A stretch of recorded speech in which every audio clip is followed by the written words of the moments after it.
Okay. Hello, everyone. This is our Dialogic Pedagogy podcast number 26. And this time our topic is critical thinking and dialogicity. And the host of that really is Lei Chen. Lei is right there in Xi'an. And with her is Eugene Matusov, who is also with Lei in Xi'an. And we already have some people online. Tara is from India. She joins us, and Mark from Philadelphia, or from not Philadelphia, from Newark. And also we have Jung online. I don't know where you are at the moment. DC. Okay, so let's start our podcast. Lei, you asked the question. Can you say a little bit more about what you wanted to talk about? Something about myself. I am right now teaching English at Shanxi Normal University in China, but I get my PhD with Eugene and my advisor Sally Rolando from University of Delaware. So for my dissertation, I wrote about whether Chinese students' critical thinking is a real problem, because you often see that people comment outside and inside China. Even Chinese teachers themselves, they talk about how Chinese students, they tend to be very good at memorization, learning, but not so good at, critical thinking. And look like we have a Chinese student just joined us. Yeah. It's Javi. He's in my class. Hi, Javi. Hi, Javi. Sounds like he is moving. He's okay. He was arriving. Okay, go ahead, Lei. Okay. So I start to look at the concept of critical thinking, what exactly it is. My plan was to check what exactly it is, and if I was able to test it, I would test it for Chinese and US students and see if really Chinese students have less or different or more or whatever kind of critical thinking compared to the US students. However, it was a nice plan, but like any dissertation, okay, you will stop somewhere, it won't go on, and it stops at the first step to look at what exactly is critical thinking. Because after I checked a lot of different literature, I realized that first of all, there were all different kinds of definitions of critical thinking.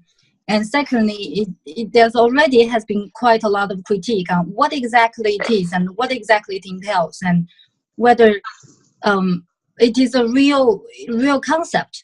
So normally people would associate critical thinking with the concept of higher level thinking skills, like analysis, synthesis, evaluation, making a decision, problem solving. But then the list can go endless, and many of the concept is vague itself. So it's very hard to pinpoint what exactly is critical thinking. Like which thinking skill is critical thinking. And then there's the problem of whether critical thinking in math, in language arts, in English language learning, and in all different kinds of subjects is the same thing. And clearly it is not. Critical thinking in math entails totally different skill with critical thinking in history. And then moreover, people talk about, problem solving. Problem solving doesn't always involve thinking. It usually involves defining a problem, looking for the solutions, looking for the resources, and then come up with a conclusion. And the first step, defining the problem, that itself, it is the problem instead of thinking how to solve it. So, and then I start to question, whether the Chinese saying that I learn and then reflection. So whether Chinese, like what kind of thinking skills or what kind of critical thinking or what kind of thinking, no, not just thinking, but what exactly it is in different cultures. So then it turned out that my dissertation is about whether there is such a concept as critical thinking, and whether it is useful, whether we should use it, and what's the limitations of use it if it's useful at some point. So Okay. It's, Who wants to jump next? Like, I actually interviewed Mark during my process of dissertation. He was one of the participants. Oh, yes, okay. you were. I was, yes. Yeah, and I had a question in thinking, because I work a lot with Chinese students. I have. Right. In many And you years. probably have heard people talk about how Chinese students need more development in their critical thinking. Well, yeah, and here's the thing. What's puzzled me, and there's two things. One is the tendency to, I would say, and I apologize, I'm very close to the airport here. One is the tendency to copy knowledge, to kind of like almost take the knowledge as if it's a box and just copy it and stick it in, to a text as if it's your own. And the other thing I've noticed is, and Berater and Scared Amelia talked about this, and I thought it was kind of interesting to think about the difference between knowledge telling and knowledge transforming. So when there's something you're discussing or talking about, in a text, at least from the academic point of view, when we're talking about Western academia, we have this tendency to think, okay, I would like to use sources, multiple sources, pull them together, and sort of develop an understanding of an idea based on what different people think. So this person says this person says this person says this, to synthesize that, put it together. What I found is there's a tendency to sort of treat evidence differently among some of my Chinese students. And I've had a hard time helping them to understand the difference between thinking based on sources and thinking as, or developing and analyzing information. What sometimes they might do is use personal examples or something coming from, let's say, an anecdote, but it doesn't have persuasive power for the American professor. Does that make sense? Yes. It makes sense. And I totally agree. I see that. I think I try to document that in my dissertation. However, in my discussion, I try to take a step back and reflect on that. And one of the professors actually said himself that he felt the problem is that what American professors think, or what American academia think, or any academia think about what kind of evidence counters evidence, and what kind of analysis counters analysis. It's not an objective thing that students can know. It's opaque to. It may be clear or objective to the insider eyes, to the American students, but for the outsider, for the Chinese students, they don't know it. And many times the professors themselves don't know it unless they study it. So many people feel like that is the part of the problem, is that the Chinese students coming out of different culture, they have different ways of reasoning and valuing evidence and analysis. They don't see, they don't understand what is valued as legitimate evidence and analysis from the American professor's point of view.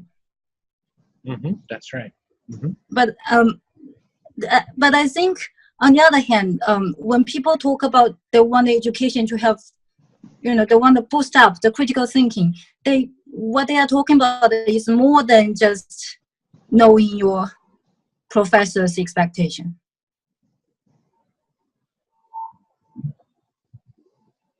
Okay. I don't think that. So okay. Yeah. Continue. I actually have a question before we go, in-depth discussion, because you mentioned the different definition of critical thinking. There's a lot of different definitions of critical thinking. Is there any consented definition, or what is more like a dominant definition people like, you know, talking about? Like, can you explain like what's critical thinking? Like how, you know, I know there's a lot of different definition of that, but that like any consensus definition for the critical thinking? I once, well, there is one kind of consented definition offered by APA and composed of, I can't remember the exact number, like 60, 80 professors together on a critical thinking conference. And what they come up was more like high order thinking skill and self-reflection. But many people does not stop there. What I prefer to use when people ask me this question is I think his name is Barnes, but I'm not sure. Okay, and so one person offered a three layers definition of critical thinking. So the first layer is high order thinking skills, analysis, something you use it to solve other problems, and the second layer is more discipline specific. So it is more about understanding the conventions of discipline of thinking.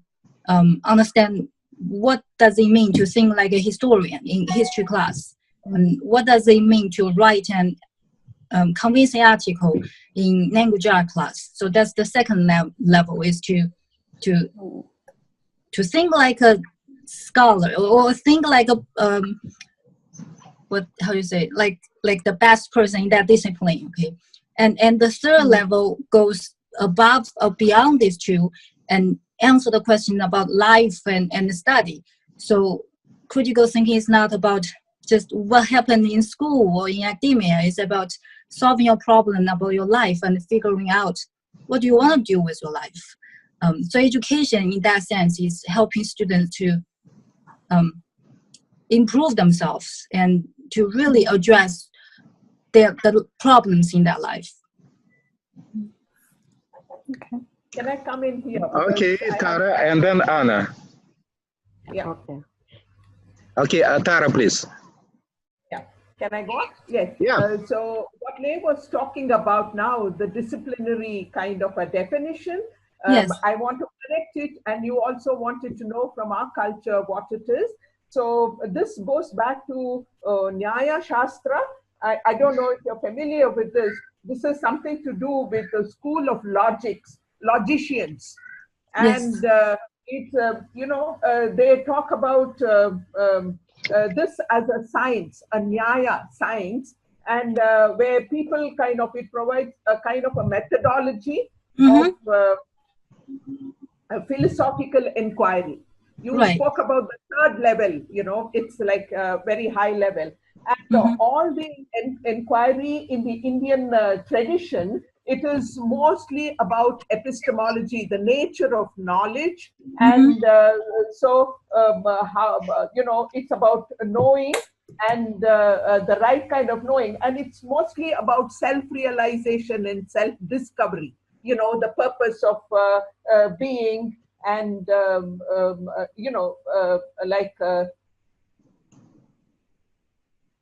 just a minute. Yeah. So you cannot really think on behalf of others. This goes again. The basic principle is that, you have to invest in it and you learn from your thinking. You invest in the thinking and you make it your own. You can't really do self-realization for the other, by proxy. So this whole thing, connects very well to the system of education, where we are saying that you can't really reproduce and, pass it off as your own knowledge. It doesn't really connect. It might be, you might be operating at the level of the word and really not at the level of, understanding and making knowledge your own to be able to transfer, to apply, to use it. So this, I think, is a very good distinction that comes from our tradition.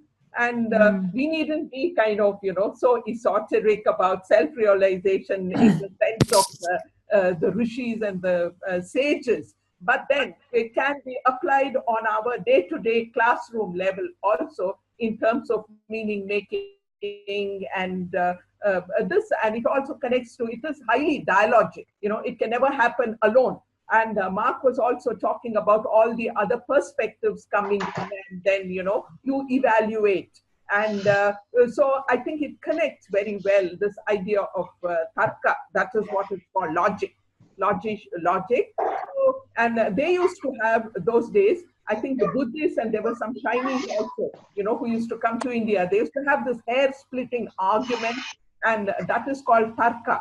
But that's at a different level altogether. But the principle, I think, is what is important, of critical thinking. That it's not something very passive. There is an active kind of an investment on the part in thinking, and that's your contribution. And without that, there is no dialogue, right? And that's where I see the connection. That helps in it. Yeah. Right. Okay, so now my turn. Okay. Tara, you said something very interesting that connected with what I was thinking while they was talking, and that is that there is a kind of steps or methods that you have to follow if it's a critical thinking. To me, the whole concept of critical thinking is very non-dialogic, because it talks about like what happens in somebody's head, or should be happening in somebody's head, to get from point A to point B in a correct way, and to find out.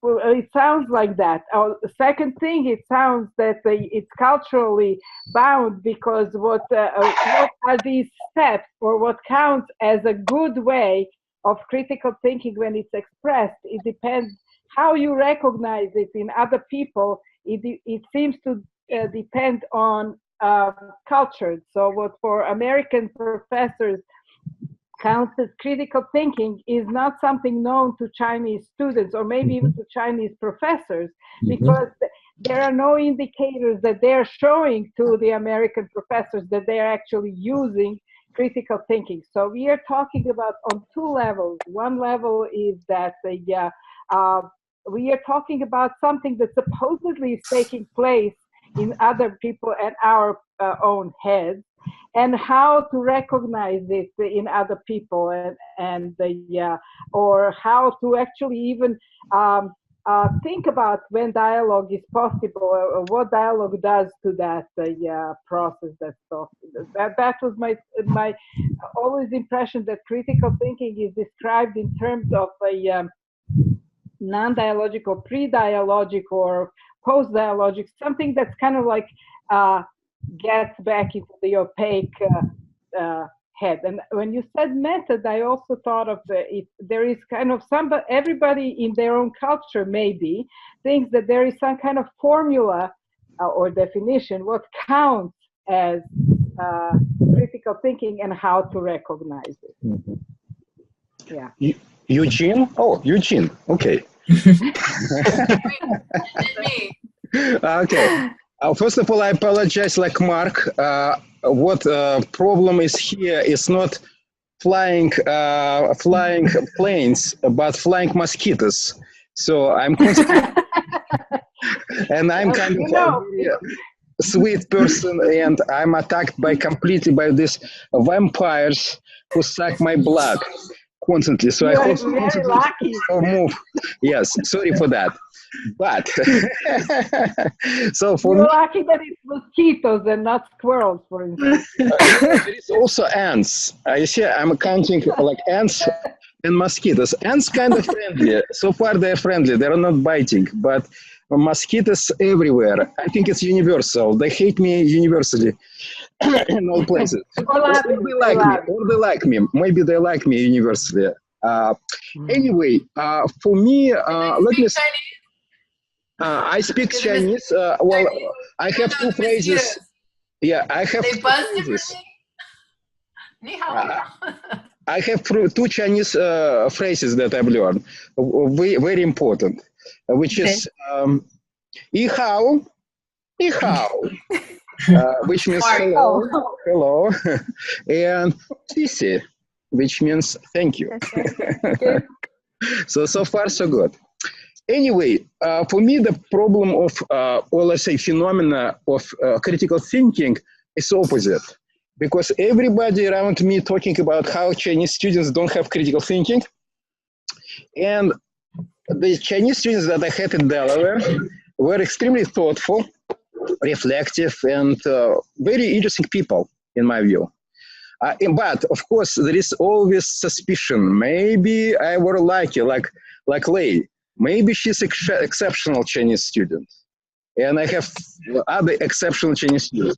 So I came here, and I came to the conclusion that all students that I had in my class, like yesterday, they're coming. So yesterday I had 10 students in my class. Lei, by the way. Wow. Yeah, we started with 4. And all of them extremely thoughtful people and extremely interesting, open-minded. We're spending like, yesterday I was spending like another 3 hours before teaching 5-hour class in coffee shop talking with them. So yesterday, with another Chinese undergraduate student, Harvey, who unfortunately, Harvey, who tried to join us, but unfortunately something didn't work for him. I suddenly came to a hypothesis, what it's about. And let me share that hypothesis. You are the first people after Harvey with whom I'm sharing this hypothesis about critical thinking. It's a very important day. It's time right now, 9:25. In chat. You can show them more about the campus. Yeah, well, later. So what's happened was I actually with Javi brought me to another campus. There's an old campus, which is where right now, and there's old new campus. And he brought me to the library. And in library, I thought I saw something, and I make such a mistake. Instead of making video, I make a picture of that, which is doesn't do well for that whole thing. I saw Chinese students walking like this, and clearly reading, and the similar scene I saw in Jerusalem next to the wall of prayer. But of course, I understood that they're not praying, going like this, but they're preparing for exam. And I asked Javi what they're doing, and they say, yeah, they're preparing for exam. And I say, but what exactly they do? Why they need to look like they're reading the text constantly like this? And he said they're trying to memorize it. Lei had hypothesis actually that they're preparing for kind of Marxist class, but it's not true, Lei. I yesterday asked students, and they say basically almost all classes they had to memorize the text. Otherwise, they will not. Otherwise, they will not pass the exams. They say there are some classes for which it's not necessary, but in these classes, usually you need to say in your own words what text says. Or sometimes it's actually, I saw that it's written notes. It's not a book, so it's a notes from the lecture. So, and talking with Javi and other students, Chinese students, so this is the Chinese system more or less works like, again, not maybe lay classes, but some other, most classes. It's a lot of lecturing, taking notes, memorization, passing exams. So this is my hypothesis. When the students come to United States, they realize that the game is different, but at the same time, it's very much the same. There is some kind of discussions, but at the end of the day, there will be a test on which you need to say what professor wants you to say. So they will think, well, they are super critical in a sense. They will think, well, let's cut the crap, all of the discussions, and go to the meat, which is preparation for exam.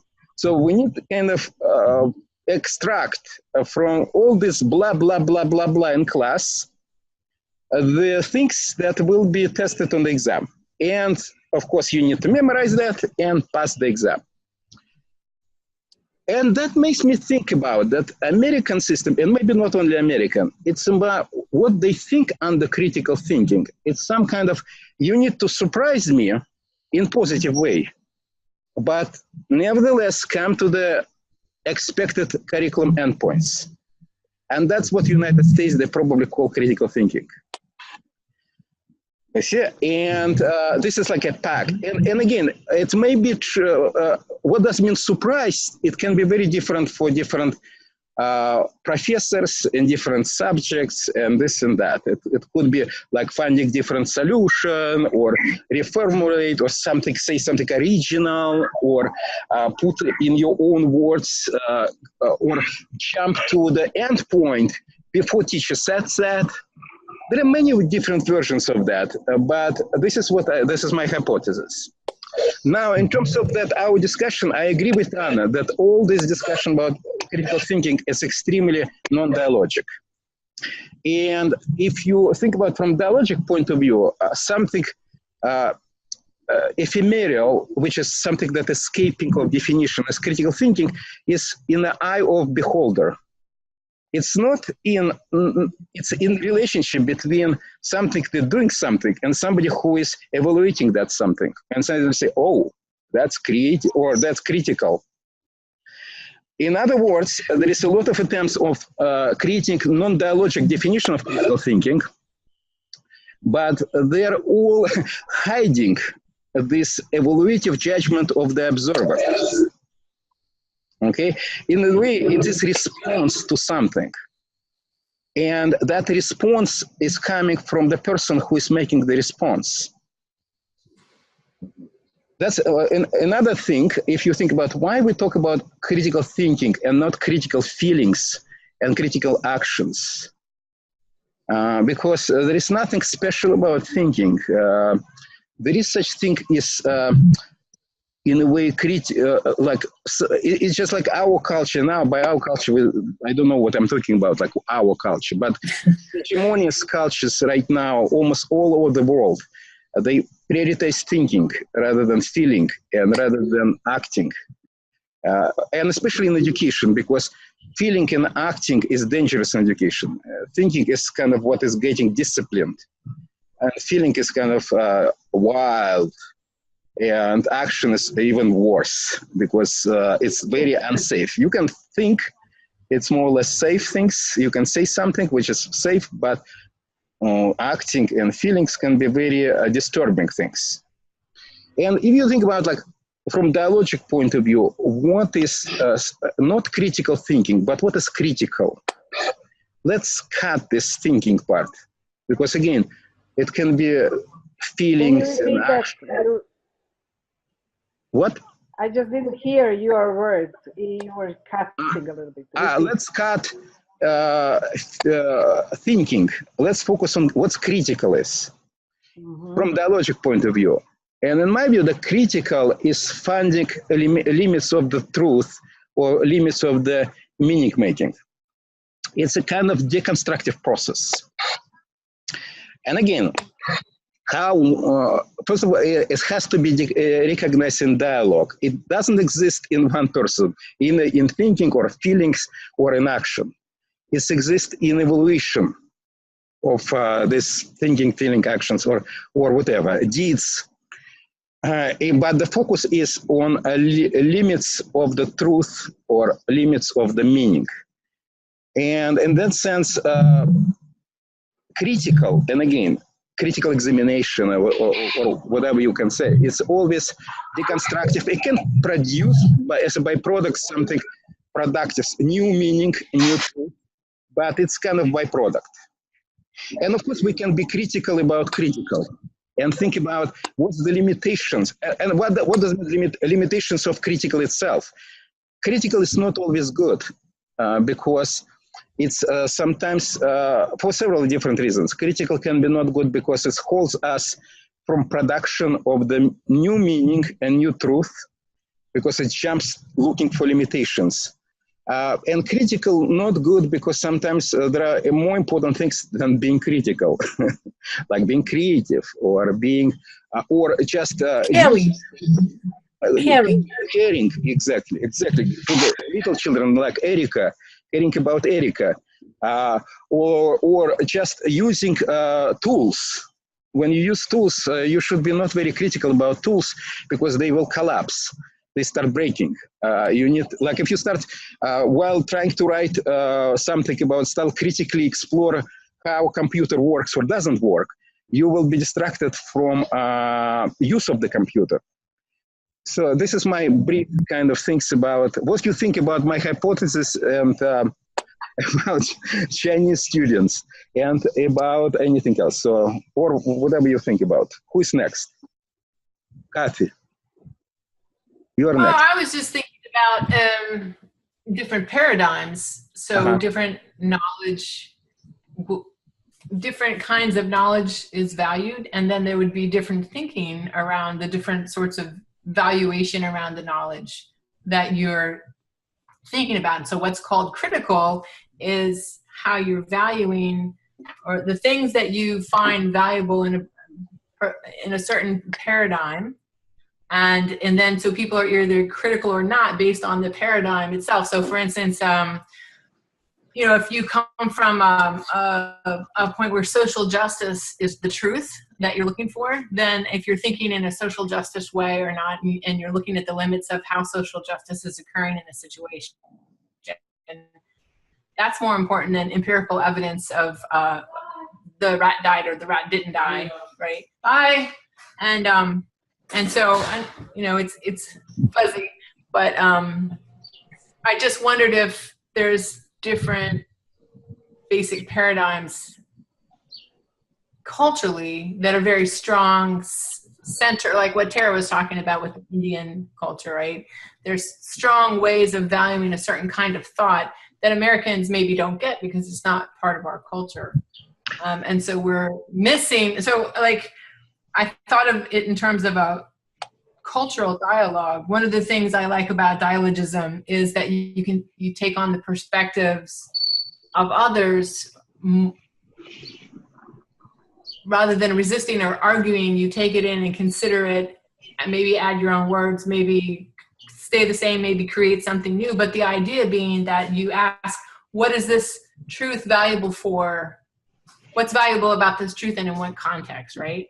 And that's not something we've really asked in American culture. And I think that I almost wonder if critical dialogue is even possible in an educational setting. I kind of agree with Eugene there. Can you really be critical in most educational settings? Can I a little bit add to that? So I was start thinking, like, why is it the students that I'm coming, like, meeting, this Chinese students, they're always critical. And in my view, we actually discussed it a little bit with my students, and they told me, very much, this is actually helped me to, yesterday we discussed that, and they came to this conclusion, which helps me to formulate my hypothesis. They said, I asked them, like, why you're so, like, open in our class? And they said, well, because there's no exams, and we don't need to please you, period. So there's the phenomenon of critical thinking is in pedagogical regime. As soon as you break, and it's in the relation. Go ahead, Mark. I was just going to say, and it's in the relationship that you're establishing with the student, right? It's really deep into. So we need to break out of this frame of seeing critical thinking as some kind of entity that exists in the mind of the student, and even in the relationship between the teacher and the student, because deep down, it's really fundamentally, deeply ingrained in the institutions that we're a part of, right? It has to do with expectations of what the student is supposed to do, right? Whenever you hear something, yeah. How they make sense of their experience and what they're doing, and you can't separate the way people are interacting and the way they're making decisions about how they're going to, like, if I'm going to copy information, why am I doing that? I think fundamentally we have to break it down and say, well, I'm deciding to copy this information and pretend it's my own work because it makes sense to do that.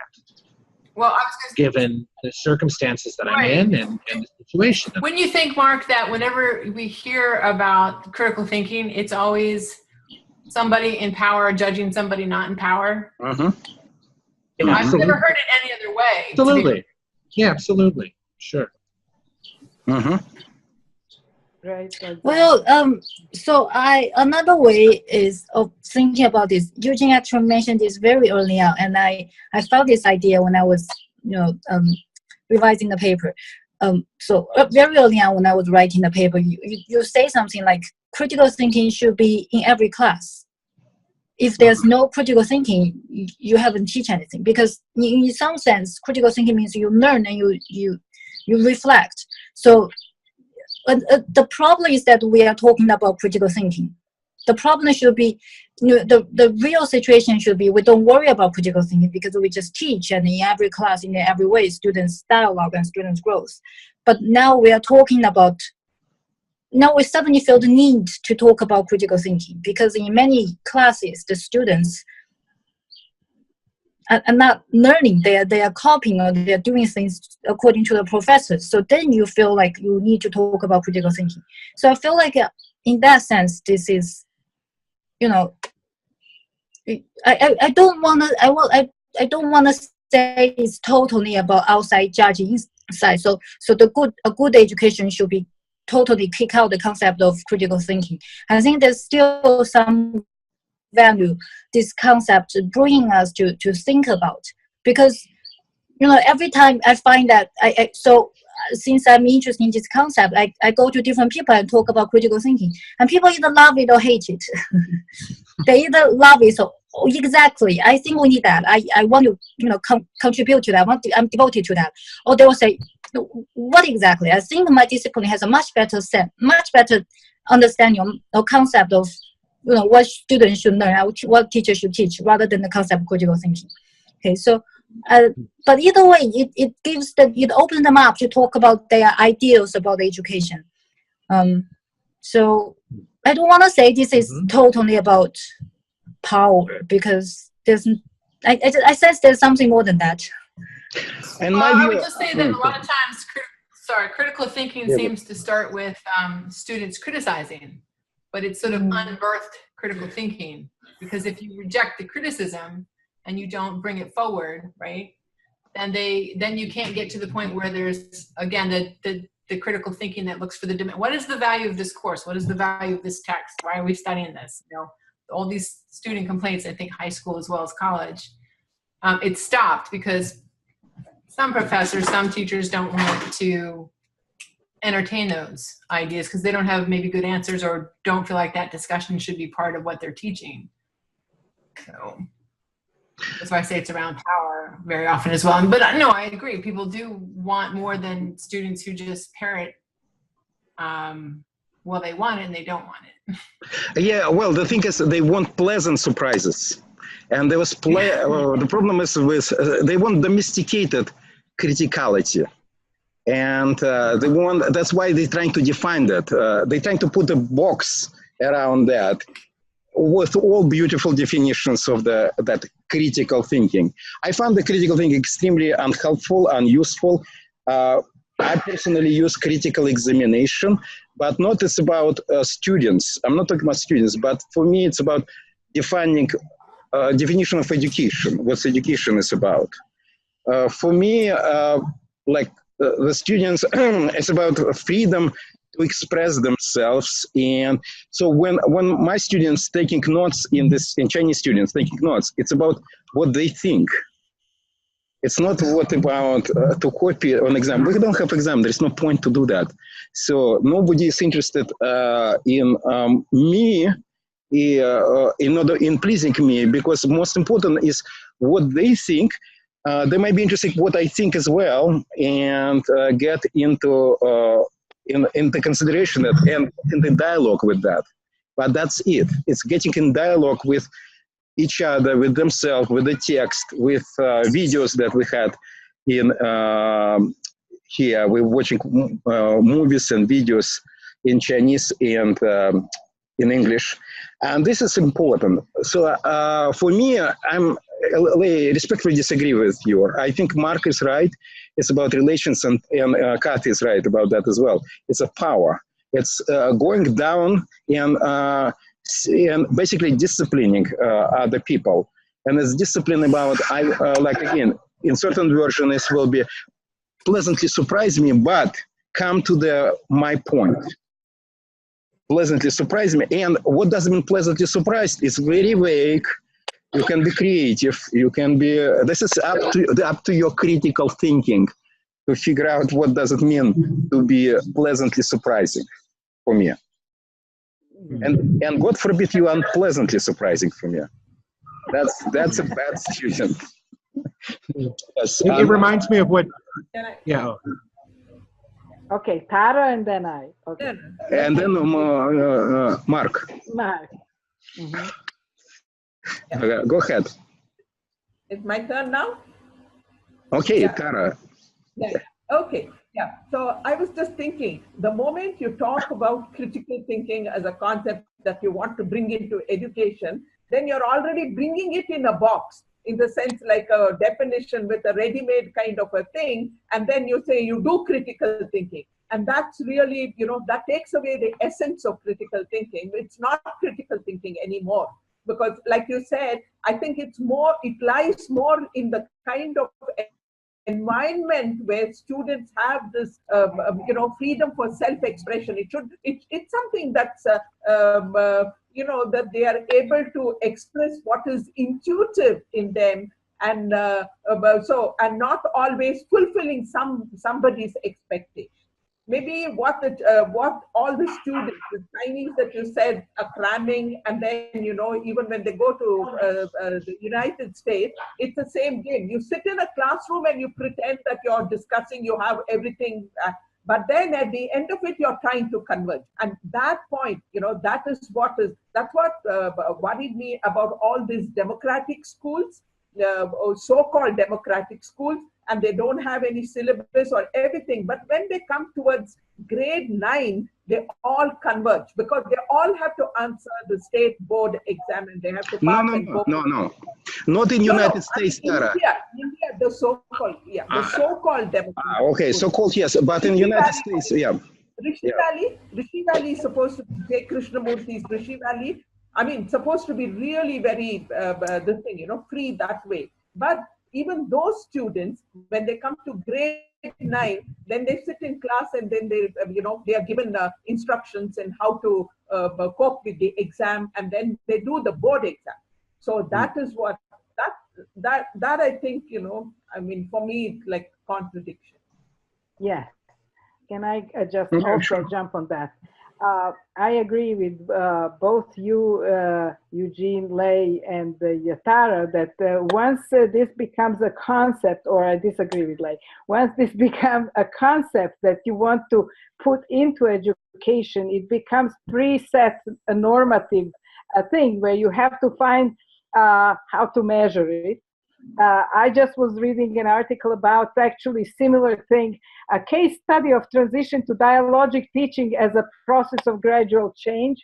And it's exactly like there are indicators, that there are 3 indicators, 3 methods, 3,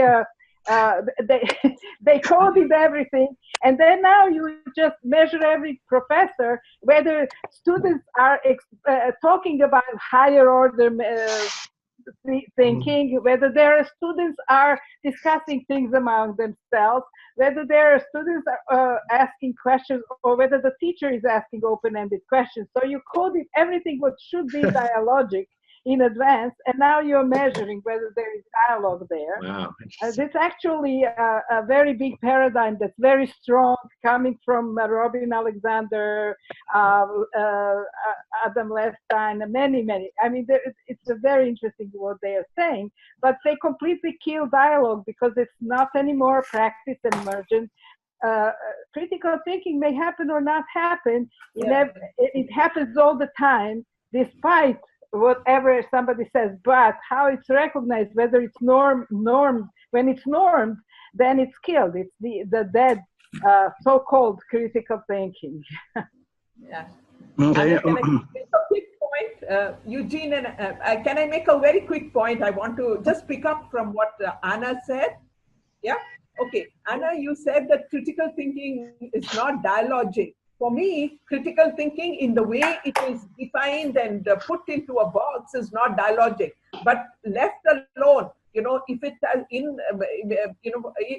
I feel at some point there is some kind of an affinity between critical thinking and dialogism, in the sense, because the processes are the same. If you go to look at it, but not in the way it's defined and measured, and not in that sense. So I was looking at critical thinking as something that's really free, something that that comes from within you. It's a response from within you, which is not controlled, and that's what I was looking at. It cannot be predefined. It cannot be predefined, because what counts as critical is always in the eye of the beholder, and also it could be things that other people don't see as critical thinking at all. Well, we have to have a working definition. I'd have to say that now you're just talking about dialogism. But I think conceptually, critical thinking, I agree with Eugene that it's not necessarily creative, it's not caring, but it finds the dimensions where things hold true, where they're not true. I mean, we do have to have some conceptual sense. Otherwise, we're not really talking about anything. Yeah. It's about finding limits. Okay, Mark, you're patiently waiting. Oh, yeah, sorry, and then I have to run, unfortunately. But there's one thing I thought I'd just add to this discussion. I was thinking as you were talking, and actually, about the Mary Kennedy's work on off-script teaching, and just how this whole notion of the education and the real meaning in education kind of lying on the what called the third space, away from the main trajectory. And I find that kind of interesting, because I feel like, yes.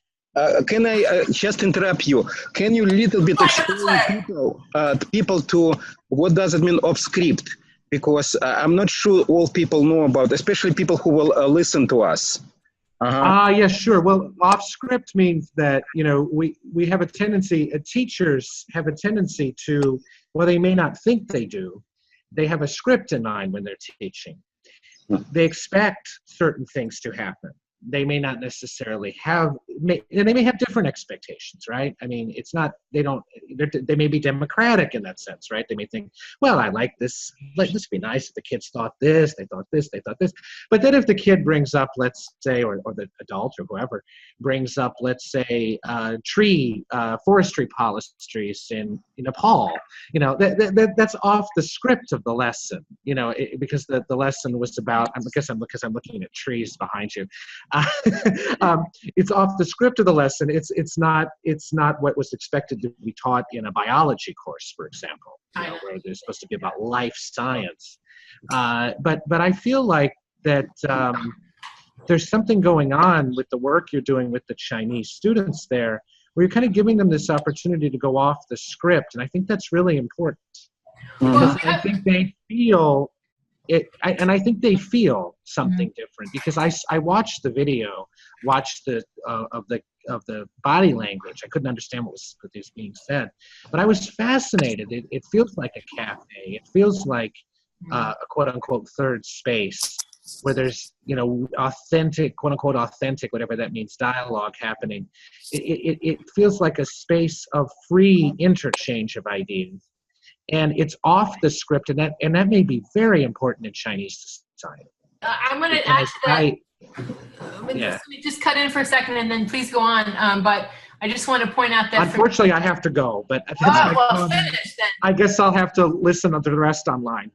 Okay. Well, from museum studies, that off-script dialogue, it's Sidorkin's second drink, right? Yes. Third drink. Third drink is completely off. Well, yeah, you're right. Second drink is it's a little bit of my life and a little bit of the conversation in the classroom. And in museum studies, they point out that is actually creates learning that 10 years later, when they follow people up, they've added. It's ontological. So it's incredibly important to have off script. And so that's interesting from what Anna said. If the workers are measuring, or the researchers were only measuring on script, critical thinking, and they were missing the off script connections, then they were missing the actual learning that was happening. Off script learning and education in authoritarian societies. It's interesting for me. And one part of it's difficult to measure because you're not measuring, because you really has to engage your mind and heart to recognize things and to judge that, because now you're on your own. There is no any crutches of your preset categories. You are authorial. You really exposing yourself. You cannot hide behind all these categories that you has to develop in advance. You're in the moment, right? And that's could be like in our almost like civilization, this type of authorial activity and authorial dialogue, it feels very insecure, because it's very kind of feels non-objective. And it's like subjective things. It can be corrupted, you know, and so on and so forth. So it's kind of interesting because it's not only about education, it's also about research. Sorry, I'm itching constantly because all of these mosquitoes. Okay. Are you in one of the garden? I didn't think of it. Bye, Mark.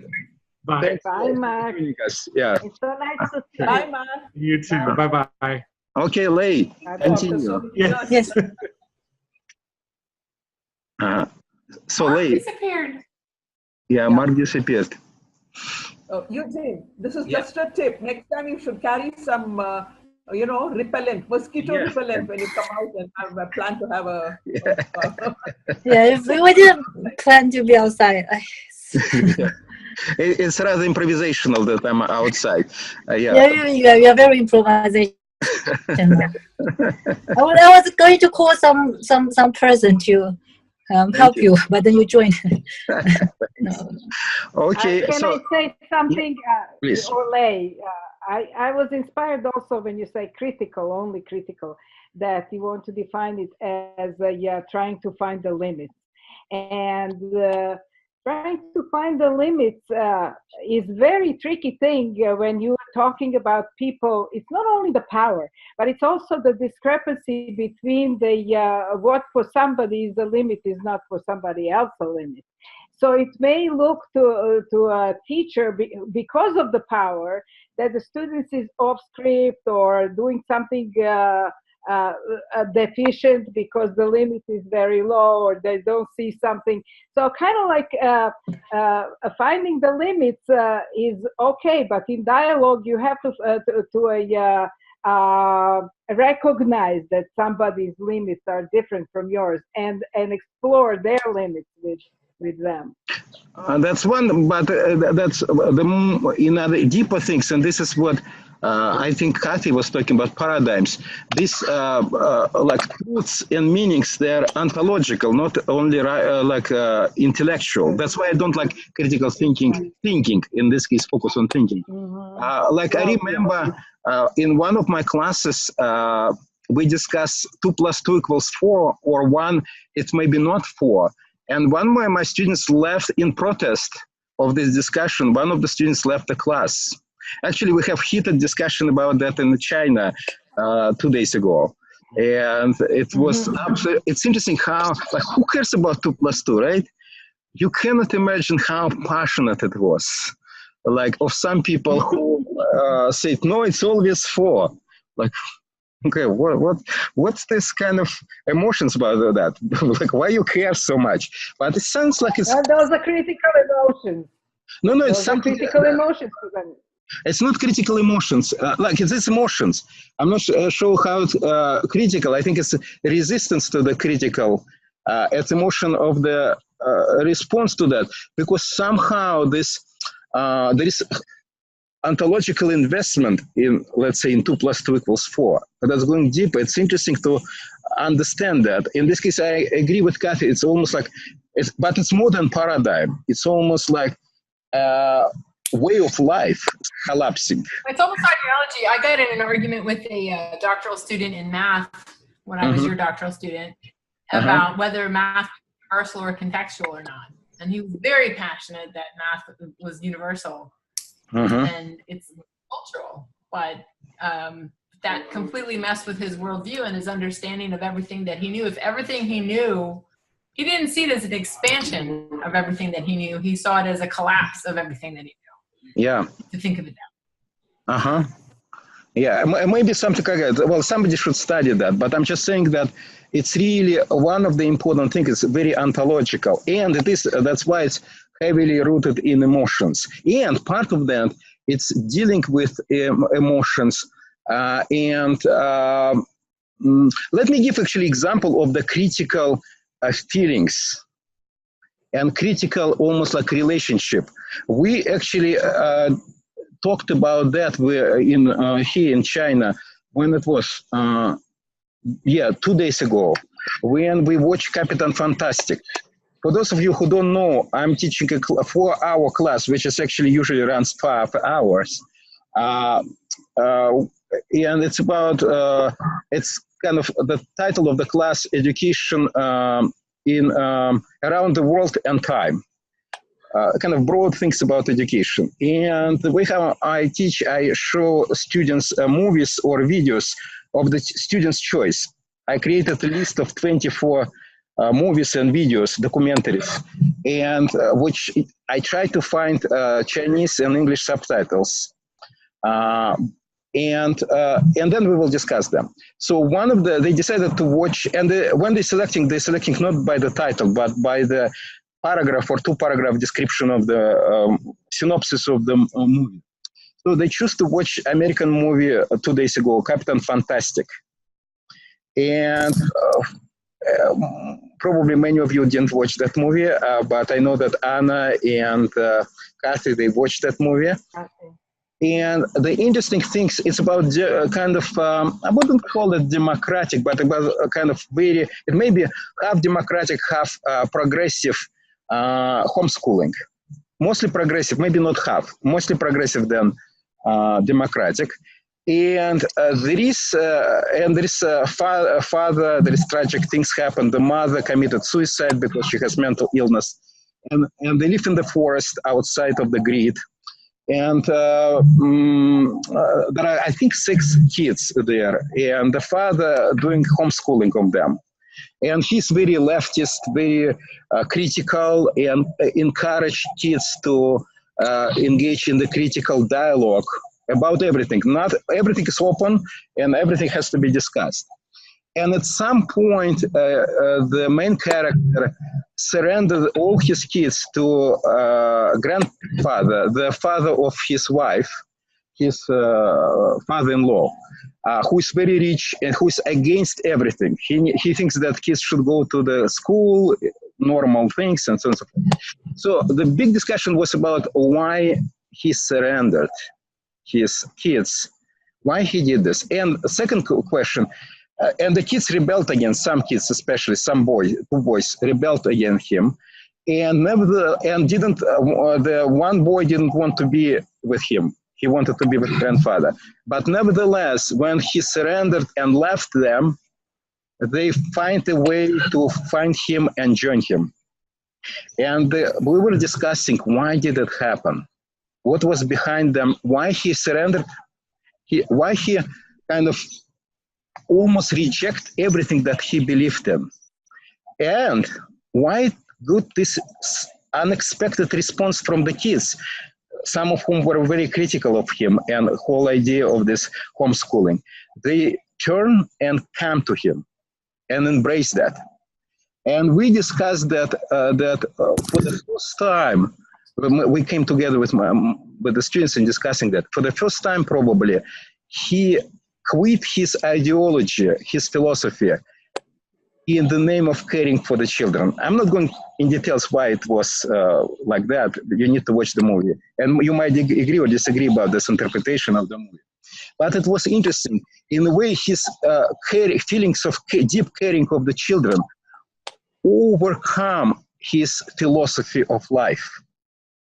And in this case, in my view, that was example of critical feelings or critical caring, actually. And which created avalanche, because it was so important for the children to see that their father will, drop his lifestyle in the name of them. Because they saw that the highest value for him was them, their well-being, and not his philosophy. And this is kind of very interesting in my view of thinking. It's not about thinking. It's about feeling, critical feeling. That sometimes you stop your rational and intellectual, very ontological kind of philosophy and suddenly say, well, that's wrong. I feel this moment this way. And you sacrifice all of that. So I think, in my view, that was very powerful in this movie. I recommend you to watch that. I mean, it's not great maybe a movie that you have to watch, but from educational point of view and dialogical point of view, in my view, it's very interesting, and from critical point of view, it's very interesting thing to watch and discuss this movie. I loved it. Since I was homeschooling a parent of 12. But yeah, the thing I was going to say is that he realized that he put high demands on his kids, even though they had a lot of freedom. That freedom demanded a lot of thinking, of reflection, of physical and lifestyle demands to live the best. He started to question whether putting that many demands on relatively young kids, or kids until they were almost adults, is actually the best thing for them. And I think he's absolutely right that when he put his caring ahead of his ideology, then the kids could see that how really advanced they were in so many ways. But they could also then towards the end of the movie reach a better compromise where they can actually critically examine the critical lifestyle that he put on them, you know what I mean, and bring it back a few notches. So that there was a real dialogic interchange between them. I think that they returned exactly because of that, because when he released them from his oppression of his ideology, it's not only his caring, they were then free to choose. And then they were, it was a question to them, what is their highest value? Interesting. But again, we need to watch the movie to discuss. Sorry, guys, that you didn't watch that, so it's become a little bit esoteric conversation. It came to me to mind, like, what's a good example of critical, but not thinking, but something, when some other aspect of human lives become critical and not necessarily thinking. And wasn't a lot of thinking, wasn't a lot of thinking involved in that father who had to make a choice between, the split between his philosophy and what the children wanted. So was it just a kind of an intuitive kind of feeling, or is it, was there thinking involved in the choice that he made? Thinking and feeling is not separate. But it was mostly not, it's not, in my interpretation, it's mostly not about thinking. It's about feeling. And the actor tried to very nicely portray that. It's a terrific actor who played father. And he, in that moment, watch that scene. You will see it's extremely emotional. He, this is part of the macho culture. He really crying, but he cannot cry openly in this situation of his grandfather and the kids, because he doesn't want to scare them and doesn't want to get pity on him, because he doesn't want to complicate. He really wants them to stay. And it's so painful, that scene to watch. It's not about of course it involves his thinking, but this thinking was not a guiding force.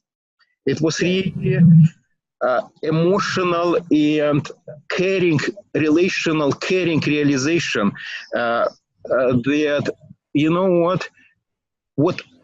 fuck my language, fuck my ideology, it's maybe great, and I'm still believe in that. It's not like he rejected it, but for kids, it may be not good, and it's maybe dangerous, and they need something else right now.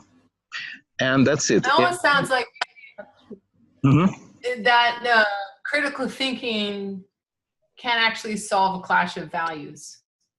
Mm-hmm. Yeah. Right? Yeah. Yeah. And again, it's not about thinking, of course, involved, but it's not about thinking, not always about thinking. There are many other things. And in my view, the most the most interesting people for me are those people who can understand their intellectual and ideological thinking without turning back to it.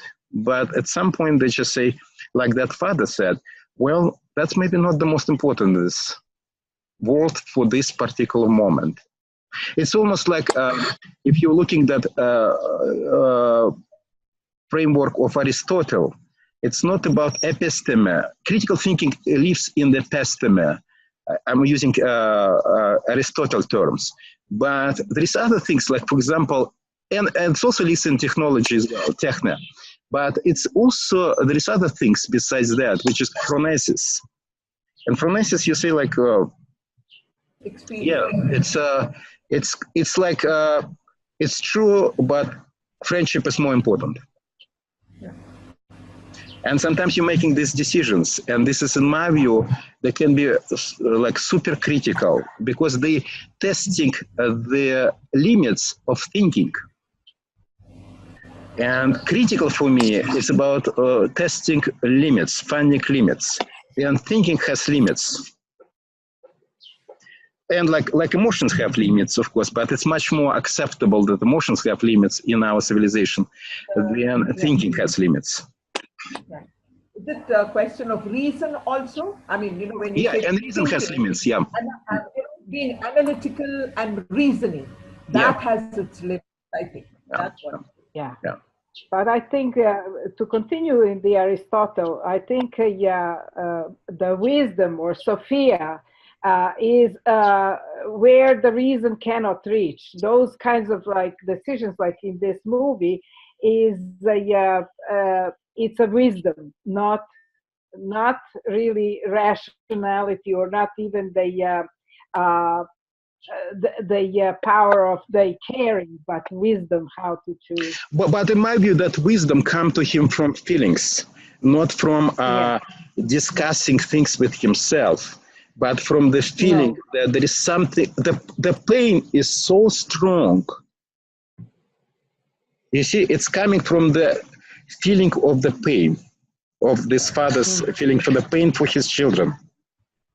And even for the children who enthusiastically support him. It's not about only pain for the kids these boys who has a lot of doubts about him, but there are the girls who enthusiastically support him. And the younger kids enthusiastically support him. They couldn't understand even what the hell going on, but he feels the pain. He feels how much he put them in jeopardy. And it may be not because of it may be because of the world, not because of his ideology. It may be the world is cruel. It doesn't matter. The matter is the pain, and it cannot be sustained and has to be stopped at some level. And for that means sacrifice. And he's sacrificing everything that he believes in without betraying that. It's not like he changed his mind. It's like Kathy saying, it's too much. It's too much for the limit. world. Found the limit. Yeah. See, when you reason and analyze and argue, maybe you would have reached at a different end. Logically, you might have reached one. No. I know, Tara, you're constantly pushing that, but it's not. No. I said that conclusion might not be what he wants. I mean, you know, that's not what he wants emotionally. That's what I'm saying. Yeah. No, that's the limit of reasoning. I'm talking about the limits of reasoning.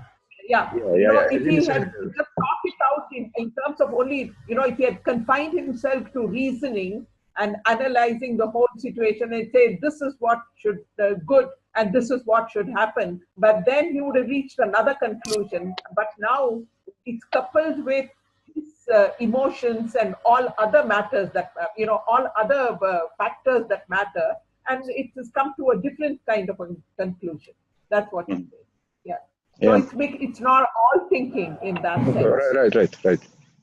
Okay. Okay. It's decontextualized. Right? Thinking Thinking is decontextualized. Not necessarily. It can be very contextual thinking, but again, the thinking is like, especially about, we're talking about rational, and it's not a negative thing. When you start comparing things, contrasting things, you're doing that, but it's a special kind of discourse. Thinking is about discourse, kind of discursive things to part of that. And it's very helpful. It can be contextual or decontextualized. It doesn't matter, but it also has its own limits. And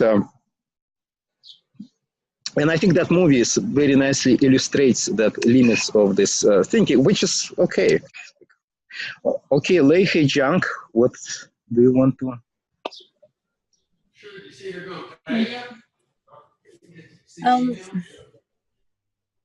I don't know. I'm thinking. Yeah. Okay. Hey, Jung, what?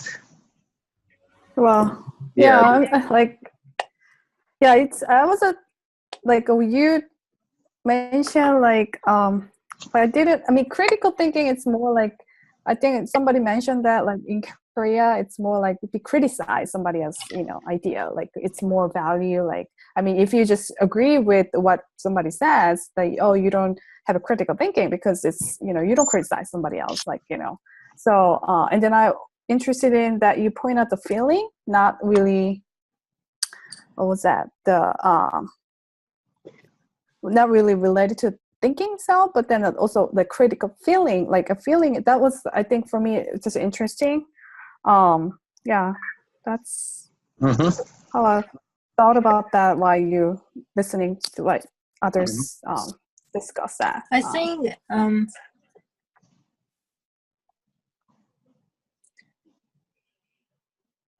okay, can I speak now? Lei? Okay. Yeah. And I was just thinking many people the people who are pro critical thinking, who agrees, who likes the concept of critical thinking, will say, yes, of course it has limits. And what you are talking about, you don't need critical thinking every time to solve every problem. But that doesn't mean the concept is not available. So of course, critical thinking can help you solve every problem, and there's no one thing can help you solve every problem. But in terms of school education, it's still important. You need to learning a tool. You don't have to use the tool every time, but you have to learn the tool. Well, in my view, criticality nothing to do with the tool and nothing to do with problem solving. Although it may have elements, sometimes problems require some kind of criticality, what I call, but it's also a very domesticated criticality, exactly because it's problem solving. There is a problem that you need to solve. That's my take on that. Yeah, no, I'm just wondering if critical thinking also aids a kind of a deeper understanding of things. For example, I'm just looking at the student-teacher relationship in a classroom, a very concrete example. Now, when a student, now we have all these culturally diverse students coming into the first generation learners coming to the classroom, the teachers have this tendency to think that they are dull and they are unable to learn. But there is they lack this kind of an understanding of the student from his point of view, the struggle that it involves, that he's not in the mainstream, who is not schooled in that sense of a middle class student or something like that. So when you think of issues of social justice in education and equity and other things, now, you need to go into the past a little bit to understand what the history is and, how these people are disadvantaged, and then to see that they're not deficient maybe, and that they need a different kind of, opening and a way of connecting to the mainstream or whatever it may be. The ability to author as this thing, and not just be submissive and learn whatever is given to them, which they are unable to connect to this, whatever is coming to them in the school. So when you look at it that way, critical thinking on the part of the teachers, maybe of the educators, gives them a broader view of the past, connecting it to the present, and then to the children's, or whatever environment to create for them to be able to access what is there and to express themselves to come out. So I don't know if critical thinking has something to do with aiding deeper understanding. Is that right? I would just comment on Eugene's notion of critical feeling seems to come into play a lot of times when you have disadvantaged students as a minority in a classroom setting. They feel the difference. They feel a different set of values. They feel unfairness. They feel some things that they may not be able to put into words, but they definitely know for sure is wrong. And I think that is something that creates resentment and problems. People aren't interested in helping them describe what they are feeling and thinking and actually push it away. We had I had a 4th through 6th grade Democratic classroom meeting. Eugene attended. I had half urban students, or 2/3 urban students, and about 1/3 suburban students. And it took a little while for the urban students to feel comfortable in the dialogue, but once they got there, they were really good at critical thinking. But they saw things sometimes in a different way. And I think it's that critical feeling. I still think that so-called lack of critical thinking is rooted in pedagogical regime. It's basically indicator of oppression. It's nothing to do with the students. It's not about in students' behavior. It's in everything about oppressive pedagogical regime, oppressive relations in the classroom. And this is and all this, and a lot of kind of teachers' complaints coming from kind of how to domesticate criticality, but make them kind of, again, making them colonize it and make it on their own turf. Like something pleasing, pleasing surprises, but it should be pleasing. And some kind of students should guess correctly what pleasing means and what surprise means.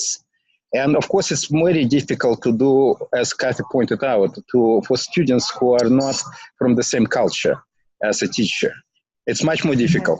It's difficult to do it for even from people from the same culture, but it's a little bit easier for them to do that, in my view. And especially when the other culture of the student is devaluated, when there is a minority culture where they feel not appreciated by default. Like there is a very famous example of, like, if a French child comes to an American school and doesn't speak English, they will, but from a middle class, they will in 6 months be evaluated exactly like a middle class American child and learn. But if the same child is from African American culture, they will have a lot of problems to get to either speak the standard English or to be evaluated as a standard English or middle class English student. Yeah. Why? Well, I think we're running already hour 20 minutes or something around that, and maybe we should end. If you want to say something at the end, feel free to do that. Some kind of concluding remarks, if you want to make questions, something that you still disagree or whatever. No, nobody responded to my question about this question of critical thinking. Does it really help a teacher to analyze and to go back and to be aware of history? And then does it kind of, will it, I mean, I'm just thinking, is it then related to transforming, the way, the perceptions of students, at least to look at the student differently, learn to look at the student differently? In my experience with something like that, although I probably already have some knowledge historical knowledge, of course, for the differences in my students. But what was more valuable for me was paying attention to critical action. So when the students did something, don't like that, they made some action to show that they were at a distance, leaning into that and finding out what that meant for them was where most of my growth came as an educator. And then so that was maybe a dialogic response. And then there was a reciprocation of response from students. So I think it's maybe really worthwhile to think more deeply about critical. Yeah. In my view, Kathy, thanks for bringing that, because that's missing from our conversation, is critical dialogue. And now you're talking about critical dialogue, not critical feelings, not critical thinking, not critical care, but critical dialogue. And it's interesting that it just came almost at the end of our conversation. Thanks for bringing that. Okay, any other last comments? No. Well, I found this is very, very thought-provoking. Thank you. Thanks, Lei. Anna, what you want to add? I just wanted to ask a question. Please. What movie are you watching today? What movie are you watching today? Thanks for asking that. And my answer is heavily directed at Lei. We actually watching, my students choose to watch BBC documentary. It's called Chinese Schools or Chinese Schools. I don't remember. And Lei, I couldn't find any subtitles, neither in English nor in Chinese. Do you have them? No. Okay, is that the video we downloaded from YouTube? Yeah, I downloaded from YouTube, and the good part, there is a lot of interviews and people speak in Chinese, and there is English subtitles, but not always. I don't have subtitles for that. Okay. That's the thanks.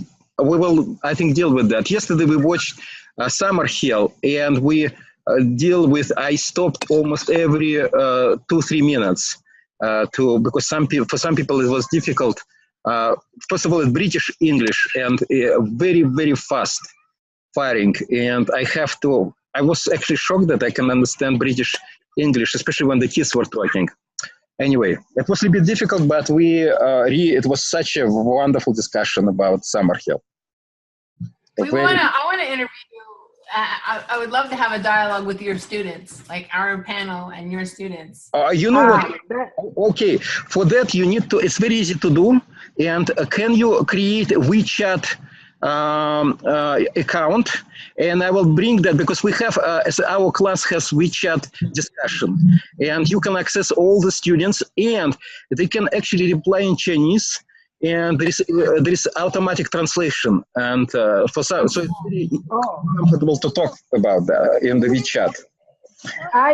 Bring me, because I already have a WeChat account. You know that. I will add you to the class, yes. And you can. There is a lot of in English, but a lot of in Chinese as well, and and a lot of like we're discussing Dewey. Your mosquito is very loud. Oh gosh, the mosquito is very loud, but very painful. I don't know if you can see that. There's 2 bites on my recent bite. Okay, hey Jung, your last word. It was a good meeting, and I'm really interested in your class itself. So yeah, keep me updated your class and what's going on. And yeah. Thank you. I will, because it's just fascinating, and I already will start missing them as soon as will be over tomorrow. We have a last class tomorrow, and it's already. Yeah, because we have 9 meetings for officially 4 hours, but as I said, it's usually going 5 hours class. Yeah, and it's very animated, very exciting. And I was thinking that it will be very difficult because of a lot of English things. But sounds like we have time of only Chinese, time of only English, and time of mixing Chinese and English. And people of different English abilities, very terrific, because they're helping. Everybody talk. Like there is no students who are even whose English ability is very low. They still talk because they switch to Chinese and somebody translate that. But they're trying. They're trying to say a few words in English and they switch to Chinese. Okay. So thanks a lot. This was terrific. I don't know when we can have podcast. Maybe you can have podcast without me, because I doubt that I will travel in Tibet and Beijing, especially Tibet. I doubt that will be good conditions. Maybe I'm wrong about internet connections. But feel free. We make a summer vacation of podcasts for about 2 weeks. And yeah, maybe. Or you can do like, the problem is Zoom. Maybe Zoom is a problem. Somebody need to host it. That's true. I have Zoom, but I don't have professional Zoom. So I don't know whether I'll be able to host many people. Although this is the first time that we have such a huge amount of people compared to either only you and I or the third person. Yeah, that's true. And thanks for coming. And please come next podcast. And Anna, can you set somehow way that people can add new topics, new options? Maybe it's replies. As replies, I already have that in my blurb there. Please add your in a comment, and I'll add. But right now we'll be having some break, so you can, without even putting yet options, just ask. This is now options. Can you add more? And then you add. So there will be no possibility to vote on them yet, because we have time. Okay. Right. I will do that. And Lei, thanks for suggesting this topic. That was very good topic. I think now next topic should be critical dialogue. Kathy, maybe. Kathy, are you interested in? But I'll add it. Yeah. Kathy, are you interested in kind of hosting that topic, critical dialogue? Kathy. I will see. I don't know how to. Okay, but there is no peer pressure, so it's not necessarily. Okay, guys, bye. I'm almost like good enough. Almost killed. Okay, thank you. I want to know, what the difference is, because I could hear very well this time. And did you change the link or something? Did you change the link or something? Because I could hear everybody very nicely this time. I think it's just connection. China probably better internet. Connection maybe. Yeah. Maybe better internet than in the United States, especially in this place. Yeah. Looks wow. Nice. Wow. This is so beautiful. We wish we could go for a walk together. And dialogue. It's beautiful. Okay then. Bye-bye. All right. Bye, everybody. Bye. Yeah. Bye. Bye-bye.